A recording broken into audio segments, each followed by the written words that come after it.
নিশ্চয় আপনারা আমার মোবাইলের স্ক্রিনে দুইজন মুফতি সাহেবের ছবি দেখতেছেন।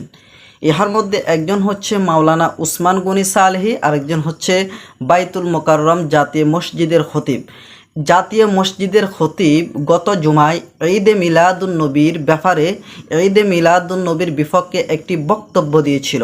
আর যখন উসমান গনি সালেহী একটি সেমিনার মধ্যে বক্তব্য দিচ্ছিলেন, তখন তিনি বাইতুল মোকাররমের খতিবকে এমনভাবে চ্যালেঞ্জ ছুড়ে দিলেন, যেভাবে বক্তব্য দিলেন তিনি বললেন যে হুজুর, আপনাকে আমরা রেসপেক্ট করি, আপনাকে আমরা সম্মান করি, আপনি মুখের ঢালাও ভাষায় ঈদে মিলাদুন্নবীর বিরুদ্ধে বলতে পারবেন না যতক্ষণ না পর্যন্ত আপনি তার বিপক্ষে আপনি দলিল পেশ করতে পারবেন, ততক্ষণ পর্যন্ত আপনি ঈদে মিলাদুন্নবীর বিপক্ষে বলতে পারবেন না।